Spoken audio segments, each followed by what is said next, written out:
Okay. Oh, wonderful. Okay, so we are recording. Hello and welcome everybody back. I am extremely excited to introduce Mrs. Dr. Alexis Rose. She is a highly trained doctor, a heart-centered hypnotherapist with a specialty in trauma, addiction, and family systems. Hello, beautiful. Hello. We all need you. We all desperately need you. And I'm so excited to have you on today. And you guys, today we're going to be talking about trauma and success. And we have a few things we want to cover. So welcome, welcome. Yes, I'm so excited. I want to make sure our people, women, know where how I found you and how we met. We met through a very much spiritual, heart-centered environment. We're both fellow entrepreneurs and spirit junkies. And this past year, we've met a couple of years ago. And last year, we were sitting in this beautiful space, working through some personal stuff, in this midst of meditating and doing EFT, which is a tapping technique. I personally had a very transformative experience. So I felt that emotion, something traumatic, something that was so deeply lodged in my body, released. And it shocked me because I started crying uncontrollably, and I didn't know how to explain it. And to be completely honest, it scared me in the moment. And I remember looking back, Alexis was in the row behind me, and she's like, oh yeah, girl, I know what's happening. So ever since then, I've been very closely following your work and loving every single thing I hear and see you say on Instagram, on Facebook. And the concept of trauma has been really capturing my attention. And I'm so grateful that you've been able to join us today and share some of the stuff on that subject. Yeah, it's so funny as you're like re-describing that moment, like I feel like full body chills because like I'm like transported right back to that room and like that holding you in that experience and like witnessing that. It's a powerful thing. So yeah. It sure was. And, when we talk about the therapy in general, I feel like there was still some stigma and people don't feel comfortable saying that they need help or they're looking for help or they're being seeing a therapist, which I am. Thank you for your guidance and direction with that. And yes, it's been a great, just good experience. And we're not here to talk about my personal experience with therapy today, but I want to shed some light on the concept of trauma in particularly. So let me just preface with a question. I guess start with a question. What does it mean in a professional content, right? Because I feel like regular everyday people think of trauma like something extremely dramatic, whether it's physical abuse, sexual abuse, emotional abuse, right? So something so dark and just terrifying. But for me, it wasn't the case. Thank God I've never experienced anything that dramatic, but obviously something was there. Mm-hmm. So I love that you just said it like that because that's usually how I explain it to people is that trauma happens on a spectrum, right? So we have a low end and we have a high end, and most people do focus on the high end where it's like more in the media, it's more in social media, in the news, where it's like sexual abuse, physical abuse, anything that's like really harsh, like you described. Right. But then we have this low end trauma, right? And the example I always use is like a 3-year-old or a 5-year-old that gets left at Walmart by themselves for 5 minutes. Okay. So to an adult, that 5 minutes that child is by themselves, not that big of a deal. To that 3 to 5-year-old little child, that's a huge event because they don't know where the adult is. They feel like they're all alone. And so they start to believe certain things about themselves. They start to feel certain things about themselves. And one of the things that the lower end traumas have to do with is childhood trauma of being neglected or being shut down or being told to be quiet. And children are sponges. So they pick up a lot of things as a child, some things that aren't even said out loud, but they just feel it because they're absorbing it all. And so they start to think and believe things about themselves that aren't true. And those belief systems carry into adulthood. And when you're a child, carrying those belief systems into adulthood, that's where you start to see some behavioral patterns that come up that you developed as a survival tactic. So a child who is so excited and always wants to talk, but has a parent that says, be quiet, you're too much, you're doing too much. That child then starts to believe, oh, I need to be quiet, I shouldn't talk as much. So they become that quiet, passive person who doesn't want to defend themselves in certain situations as they get older. Right. So about the opposite, what about people like this who like to be in the spotlight, so to say, who like to be in the front of others, who don't mind being the center of attention? Can it be a reaction of something opposite? Absolutely. I like to say there's always two ends of the same coin, right? We have tails or heads, but they're on the same coin. So you can have that child who, is like super passive because they were told to be quiet. And then you have that child who's told to be quiet and they're like, screw you, I'm going to be even louder. I'm going to be even more outgoing. I'm going to be even more out there. And so, we have the one person who's quiet and passive, and then they let people walk all over them. But then you have the other person who says, I'm going to be even more of who I am. I'm going to even be louder. So some of the issues they may have in relationships is like, well, they constantly walk all over people. They don't think about others' needs. They're thinking about themselves. So like there's so many different things that can unfold from one belief system. And you and I can have the same negative, faulty belief about ourselves, but because of the environment that we grew up in, we're going to respond to it differently. Fascinating. So what about, before we jump into the trauma and success and how we navigate that subject, what about the body, right? So how does that trauma get stored? And that physical expression that I, for myself, experience, it's nothing I've ever heard or experienced before. Is it release of that experience? Like, how do we relate the trauma in the body or the physical presence? So the trauma, which can be an actual physical trauma, or it can be an emotional trauma, right? So it occurs on both of those ends. Any trauma we experience, whether it's low grade or it's high grade, it's going to be a physical and it's going to be an emotional attachment to something. And so if it's not expressed either verbally, it's going to be stored in the body. And this is where you will see a lot of people have these negative belief systems and they don't speak it out loud. A lot of our negative thinking is in our own heads. We don't necessarily share all those things with other people. So sometimes we're walking around just like trashing ourselves in our head. Well, guess what? You're not saying that out loud. So it gets stored in the body because there's nowhere else for it to go. When you start to speak about things, when you put a voice to it, you're starting to release that energy from your body, because that's really what it is. It's just energy that is stuck in your body. And when you start to verbalize, when you start to allow other people to support you emotionally, that gets released from your body.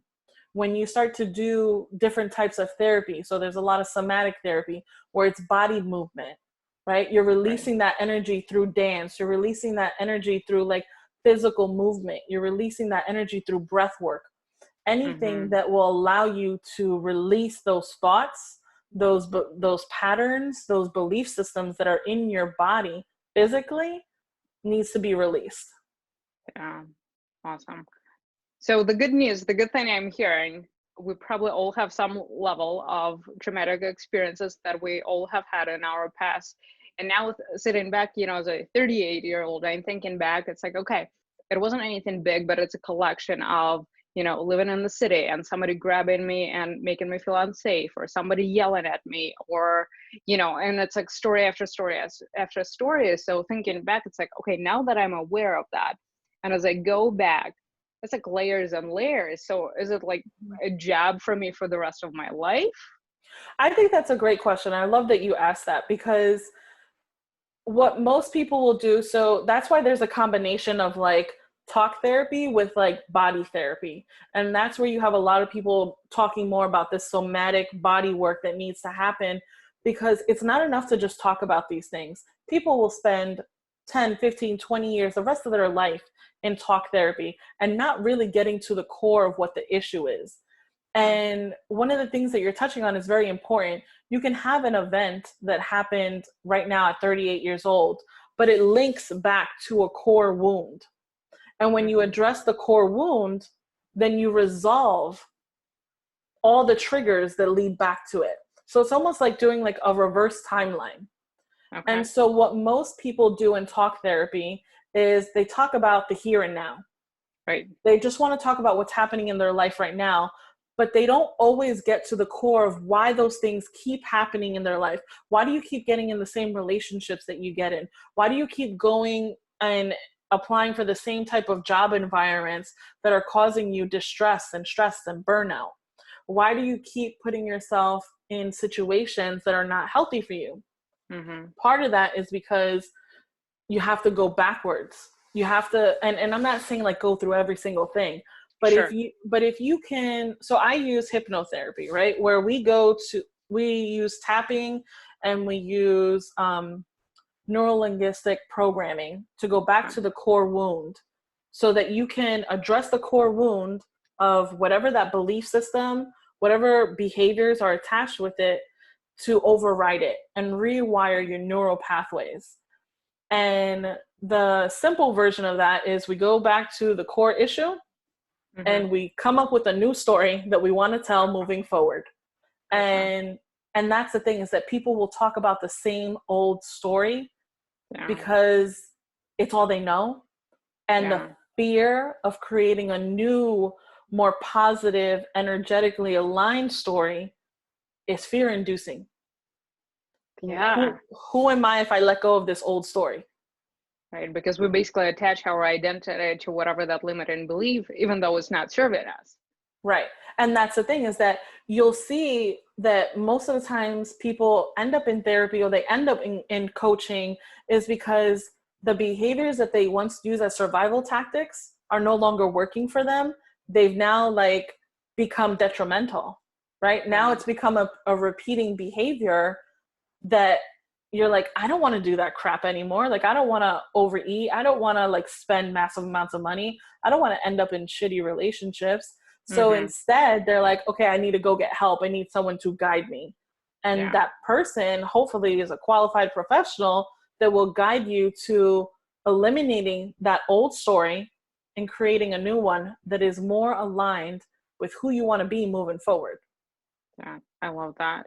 You know, I saw in your description, which you guys can read through, her full bio, and you work with women in business, right? So coaching industry, so online entrepreneurs, which is obviously a huge portion, right? And definitely a big group of women who are looking and watching this podcast and watching our videos. For me, it's always fascinating because when I work with my clients, right, I can teach you how to run Facebook ads, and I can build a strategy and a funnel, and I can give you the tools of how to get to that success. But time and time again, I see women stopping short. And honestly, I've done that plenty of times myself. And it's the same repeat pattern of what I've seen in the fitness industry when I worked with women who were looking to get to the next, stage of their body. And it's fascinating to me because it's like, well, you have everything you need to succeed, but you're still not getting there. So is there some correlation that we need to shed some light on? Yeah, I think, I don't want it to sound so simplistic, but it comes down to fear. It really does. If I'm living in this mindset of I can only go so far in my business, I can only say so much in my business, I can only be this big, or like you brought up the fitness industry, like I can only drop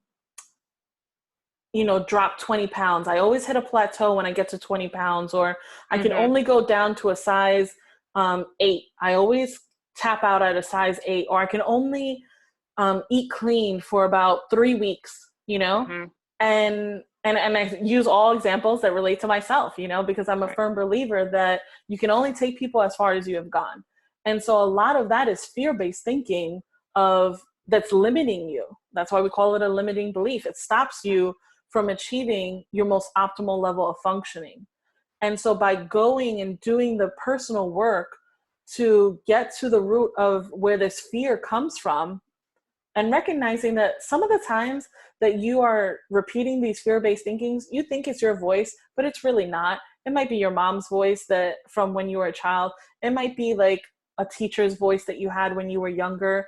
Like, again, children absorb all this information from other people, and they then start to convince themselves that it's their own belief system, it's their own thinking and viewpoint of who they are as a person, but it's just something that was absorbed. Yeah, that's crazy. Tell me, in your experience with working with entrepreneurial women, what are some of the patterns you might have seen, and maybe what are some tools that women can start using and utilizing right now? So the biggest challenges I see with entrepreneurs is not having boundaries. Okay. And so what I mean with that is, some entrepreneurs will get a little too close with their clients. They will end up becoming best friends with their clients. And so what it does is it creates this enmeshment and a blurred role of a mentor mentee type of thing. And there's nothing wrong with being friendly. So I don't want people to misunderstand me. Mhm. We're all coming from a good place, and we want to be Right. friendly, and we do want to build healthy relationships with our clients. Mm-hmm. Um, but not where you feel like you have to work harder than the client. If you feel like you're working harder than the client, or if you feel like, they're a high ticket client, they're paying you like $20,000. So like you Mm-hmm. have to be at their beck and call. That's one of the biggest issues I see happening, right? High ticket clients, I feel like I have to be at their beck and call. I'm pretty sure no one started a business so they can be at anybody's beck and call, Yeah, right? on call 24/7. Yeah, that's Right. certainly not them. Yeah. Or even like being able to separate when is work time and when is personal time. Mm-hmm. As an entrepreneur, we make it our business to be of service to other people, and keeping in the forefront, where is my self-care scheduled? And not self-care like, okay, on Sunday I'm going to go take a salt bath, or I'm going to, use essential oils, or I'm going to go for a walk one time, but throughout the day, throughout the entire day, each day, what am I doing for myself? What are some simple 100. things that I can do for myself? For me, those simple things, when my days are jam-packed, breathing. I will Mm-hmm. literally sit in a meeting, and if I'm listening to someone, I'll close my eyes, I just put my hand on Yeah. my heart, and I'm just like, just breathing over Yeah. here, and Yeah. they've gotten used to it. They're like, all right, Yeah. she's listening, but she's breathing too. Yeah. Or even, when you're doing something like light through your own energy. It's like we only have, if we're running on our own energy resource, we're going to burn out pretty fast. But if we Mm-hmm. have a spiritual connection, if we have a higher power, if you got angels, if you have ascended masters, like whatever it is that your connection is, your spiritual Yeah. belief system of your own that you can call on to like run energy through, I'll be like super honest. Up until about 2:30, I was like run down today. And I was like, okay, I'm going to use my own tools so that I can get amped up for this call that I'm really excited about, and just running light through my own energy. And I'm doing it right now, Mm-hmm. even as I'm talking to you, because if I rely on myself, being self-reliant is the fastest way to burn out. And burnout is the highest challenge that entrepreneurs face.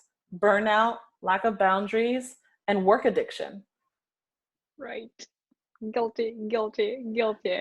And I was guilty of it as well. That's where I transitioned in my Mm-hmm. career, because my work became more important to me than my own personal health, my own personal happiness. And that's why I love talking about these things with other people, because I know how much my life has changed in the last 4 years since I started putting myself as a priority. And I've seen how it has helped other people. And the reality is we need more female entrepreneurs, and I'll be damned if they're going to burn out before their light is Yeah. seen, Yeah. That's Yeah. how I feel about it. Yeah, I know, that's awesome. That is so true. And as you're speaking, it's like, yep, I've been there. I've gone through the space. And one thing that I started discovering, and not to turn our interview into my therapy session, but one thing I started discovering, and I'm sure other women can sense that too, my drive for success was so blind, or it felt so blind. I just wanted more. I wanted more. I wanted next level, next level. And I identified that pattern, like it's never enough. No matter Yes. how good I do, or it's always, I feel like I'm always falling short of my goals, and there is always the next thing. And it's such an addictive and also degrading pattern in my experience, because instead of pausing to celebrate a success, I'm constantly like, okay, what's next? Well, that wasn't good enough. What's next? And I came to the realization that it's like, I just have this idea of like, it's never good enough, which is not mine. I'm sure I took it on from somebody else, but Right. it's like, I have this fear, if I decide I'm content and this is enough and this is good enough, I'm going to lose my drive. And that is the main reason why people stay in that pattern, is the fear of what happens if I stop. Mm-hmm. Like, but the thing is that, and at least in my experience, I had all the things, I had all the check boxes of all the accomplishments that I was supposed to achieve. And I was miserable Yeah. because that's what it became, this endless pursuit of the next box, the next box, the next box. And we run ourselves ragged and empty, and we're constantly pouring from an empty cup. And then it is this external need for validation. Like, I need Right. other people to tell me I'm doing a great job. I need other people to tell me that my work is worthy. I need other people to validate how amazing I am, because internally I'm not feeling worthy. Mm-hmm. And so, because internally and emotionally I'm not feeling worthy, or there's a belief there of unworthiness, then the fear is I have to do other things to feel worthy, to be worthy. And that's the difference between being something and doing something. Because essentially, at our core, every single person on this planet is worthy. Right. And if we internalize that and we really focus on, like, what does it look like for myself to be worthy? Yeah. And I feel like society at large creates this opposite, picture. You're not good enough if you don't have this, or if you don't achieve that, you don't look like this, you don't possess that, you're not in this profession or making that much money. It's like, how do you even take on how do you embody or assimilate the belief that you're worthy and you're good enough? Exactly. Yeah. That's And that's one of the things that I talk about with, like, my clients, is like, you may be chasing this dream the society has placed on you, but is that actually what you want to shoot for? Is that actually the route that you want to go? And odds are it's not. It's this idea and this endless pursuit of happiness that is society based, versus internal happiness and this internal pursuit of what success looks like for you as an individual. And that's what I work with them on, is like, what does it look like for you to be successful versus what you think other people want your success to look like? Yeah. And I just have this image of, the concept of overflow. When you're functioning from a place of, I'm good enough and content enough, and this is, makes me happy. And then you have more to give. Right. And Mm-hmm. then it's not searching validation necessarily. It's more of like, this is my little happy bubble. I want you to have your own happy bubble. Right. And then you come from a place of service.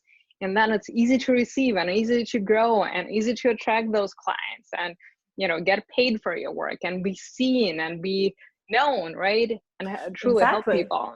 Right, because at the end of the day, people don't want to work with an entrepreneur that is full of fear and doubt. They People usually want to work with someone because they admire where they're at. They admire their goals, they have the same values, the same intentions, they're heart-centered, or they're spiritual, whatever. Like, your people are following you because you are an amazing role model for them, right? They connect with you on what it is that you bring to the table. So someone that doesn't align with your values and your goals, they're not going to follow you because they don't connect with you. And that's okay, because they're not your people. So the Right. more that we as individuals stand in our own power and our own light of what we bring to the table, then there's no need to burn out. There's no need to fight work addiction. It's just you sharing yourself in this light that other people are already attracted to because they've experienced that on some level. Yeah, I love that. I love that. And it's so interesting that when you look around, right, in the world of entrepreneurship right now, there are different school of thoughts, right? So there are people that are addicted to make it hard, and they're talking about constant sacrifice and how you have to grind and eat shit, for a month. And then there are other people who are talking, again, the other side of the coin, opposite side of the spectrum. It's like, oh, it's just easy. You just have to be in the flow. You just have to be, vibing high. And I always find that it's almost comical. It's like you can't go to the extreme in either way, right? Yes. Yeah. I'm laughing so hard because like I've seen both of these worlds and they constantly make me laugh because neither one of them are realistic. Because one is going to just like send you into this pathway of addiction and like burnout. And the other one is like, you're never going to get started. And I think what people are missing is this combination that happens. So like soulful strategy, right? Mm-hmm. Like you need someone to teach you Facebook ads, Instagram ads, like how to market, right? Like right. I can have the most amazing message in the world, but one of my issues was I didn't know how to market. I didn't know how to like write content in a certain way to like attract the people to me. So I went and hired a specific marketing coach, and she like helped me learn how to market. Mm-hmm. And, and I have a friend who like helps me with like how to do a Facebook ad. I'm not going to do it yet, but like she teaches me how to do it. So it's like, you have to have that soulful, spiritual, heart-centered way of being, mm-hmm. which is why people want to hire you, but also have the skill set to attract them from a marketing perspective. And that's where those two ends of the spectrum are just hit and miss. They really are. Yeah, I love it. It's like that sweet middle. And the funny thing is when I was finding my path in the business, it was jumping around, right? First I started, it's like I loved to do the hard way because I felt like to earn or to deserve success, I had to sacrifice and work really hard. Mm-hmm. And then I got plunged into definitely got led into this world of spirituality and heart-centered entrepreneurship. And it's like, I love this. This is my jam. But I'm so good with practical. That is my jam. I can teach you the Facebook ad. I can build a funnel for you, right? So when I started realizing, it's like, well, is it this or is it that? This or this, this or that. And then it's like, it has to be both. It has to be both. Because all the strategy is not going to help you if you don't believe you can. No, because I think that, and I don't think that people I'll start with saying, I don't think people realize all the time. I like to give people the benefit of the doubt. I don't think people solely realize what being on opposite ends of those spectrums actually means. I think the people who are saying it's just all about like energy and alignment and all that stuff, like those people are like sending off a wrong message, because it's not just I have to have good energy and I have to have a good heart and like everybody will just show up in my lap. Right. And it's also not like I have to like launch 20 courses and have like, 30 high ticket clients and, doing webinars all of the time to get clients either. And I think that they just, because it works for somebody doesn't mean that it works for everybody. And I've had coaches that I've followed that have been on opposite ends of the spectrum. And what I did was I'm like, okay, I like what this person's saying. I'm going to take that. I like what this person's saying. I'm going to take that. And then creating my own way of doing things, because at the end of the day, that's all we can do as entrepreneurs. It's not about following someone's like hard and fast rule of how they run their business. Because the reality is they run their business because that's what works for them. You have to run your business. And this is part of that trauma with success and with being an entrepreneur. It's like, sometimes it can be traumatizing to run your business in a way that doesn't feel aligned with you, that doesn't fit your needs, right? Like the way I run my business is completely different than some friends I know who are moms and run their business. I could not imagine, being a mom running a business. My hands go up to them like in absolute hallelujah and prayer, because I think they're phenomenal, strong women. And they have a lot more challenges where it's like, okay, not only do I have to worry about being a great role model for my children, I also have to like manage this business, and I have to find time to take care of myself. And if I have a significant other, oh my God, there's another thing added to the table, right? Yeah. Yeah. Yeah, So for sure. I think it's a lot about, like you said, finding that sweet middle with balance, and knowing that at the end of the day, you are a priority and you do matter and your needs matter. So if you're not taken care of, then no one else is going to get taken care of, and it's not going to be sustainable, whatever you do. Yeah, I love that. That's a great message. And to wrap up, I always love to give some resources or some actionable tips for my women. So let's say somebody's listening and saying, it's like, well, shoot, yeah, I have this pattern. I never achieve a project, or I never go further. Maybe I do need a little bit deeper help, right? And I always say all coaches need coaches. So the idea of continuing your own personal growth and development, it's like my foundational principle number one. So if somebody's sitting here, maybe it's like me, 5 months ago, having this experience and saying, I think I need something else. I need a professional. I need another opinion of the subject, even if I don't know what it is or how it looks. What would you recommend? Where would you direct somebody? What would you tell them? I think there's a couple of options. So if someone was saying, you know what, I would like to start working with someone, but I don't think I'm ready. And that's okay, because that's a good awareness to have, right? So if someone's like, I want to start going a little deeper in my self-reflection. Okay, what I would tell them is come up with a really good spiritual practice for yourself, whatever your belief system is. I have no judgment on that. Whatever people believe in that works for them, good Sure. for you.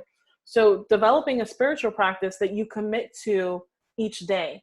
And it doesn't have to be long. Like maybe you wake up in the morning and you spend 5 minutes with your eyes closed and you just breathe. That's meditation, by the way. Right. Like, and I say that because some people don't know those things, like it doesn't have to be like this great spiritual experience. Like sometimes Mm-hmm. just, for me, when I first started, having a cup of coffee and just like sitting there and enjoying my cup of coffee in the morning by myself, that was Yeah. my spiritual practice. I felt at peace. I felt like I could collect myself. If I had thoughts flowing in my head, I would just breathe and drink my coffee, and that would decrease whatever was going on. And it helped Mm-hmm. like me start my day off in a good way. So Right. like having a good spiritual practice that you could start engaging in. Breathing, it's the most underrated tool and most underutilized tool that we Mm-hmm. use as human beings. You can regulate your emotions and you can regulate your body by using your breath. And I don't mean it has to be some like deep, heavy breathing or like Sure. real extensive breath work. Just start real simple.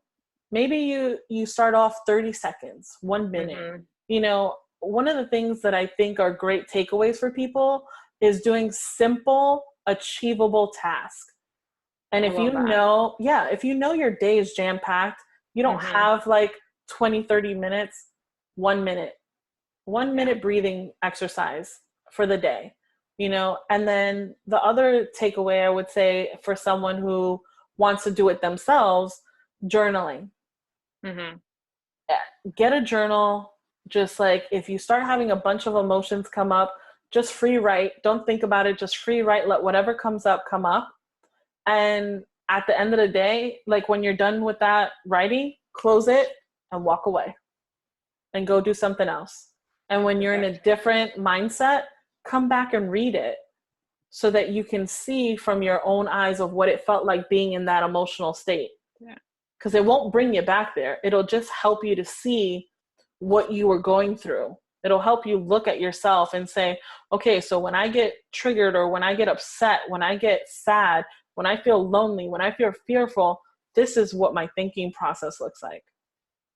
It's great. It's like we were talking in the beginning, right? So if you start becoming aware and making room and creating space for those emotions, let them emote right? Let them out. Right. And then you can let them out. Eventually you will feel safe enough with yourself to cry. You will feel safe enough with yourself to scream into a pillow. Like, these are some things that you can do before you even start to see a professional. And even while you're seeing a professional, you do these things. Now, for people that are like super ready to, jump into seeing a therapist or seeing a coach that has certifications, like specifically for what it is that you're addressing. Like, if you struggle with depression, anxiety, addictions, anything like that, I would strongly recommend going to someone who has extensive background in that, because those are more serious conditions. Right. If this is more about like life transitional stuff, then life coaching would be more appropriate. But if you know that you've got some core wounds, if you know that there's some deeper challenges, some deeper barriers for yourself, then Psychology Today is a great resource. Amen. Yeah. So if you live in the States, if you live in the United States, you can literally go on www.psychologytoday.com. They will give you a whole list of providers who are in your area. You can either put your zip code or you can put in your city and state. And then what's great about it is it filters it. So if you have insurance, it'll tell you who takes your insurance. If you want a male or you want a female, you click that off. And then you can just keep filtering it to, okay, I want someone that focuses on addiction. I want someone that focuses on family. I want someone who is spiritual based. You can filter it to whatever your preferences are. And I would always recommend, before you book any sessions with anybody, make sure that you talk to them first. Like, because on Psychology Today, like, you can read what they have, and if you're like, oh, I can like vibe with this person, more times than not, that person will have it where you can do like a 15-minute consult with them. So you can kind of get a taste of that person before you like jump into the whole thing. Sure. And, like you mentioned earlier, there is a huge stigma around therapy and coaching still, and it's decreased.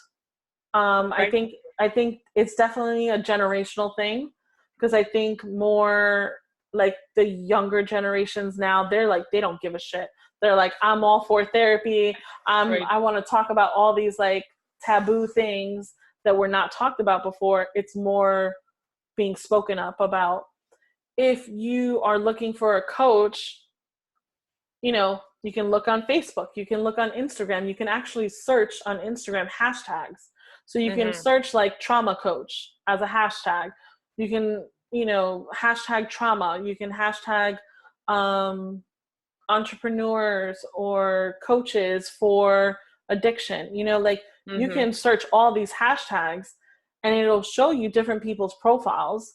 And then just like follow these people. If you're going to find someone on social media, I would follow them for a little bit. If they do lives, watch their lives. Because one of the things that I think people get caught up in now more than ever is like external appearances. Right. And let me tell you something, as someone who's in the helping profession, when you are in that situation, you are taught to like keep your own shit wrapped up. And sometimes people look great externally. I keep doing this. People look good externally. But even health professionals have their own issues and they have their own challenges and barriers. And sometimes, like I said, that bleeds into their clients. So you want to just like follow people for a little bit. Like, don't make any impulsive decision.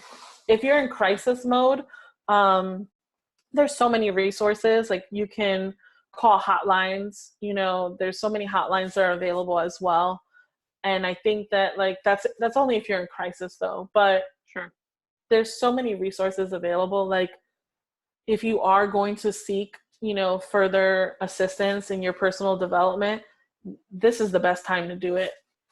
Yeah, I absolutely agree. I love it.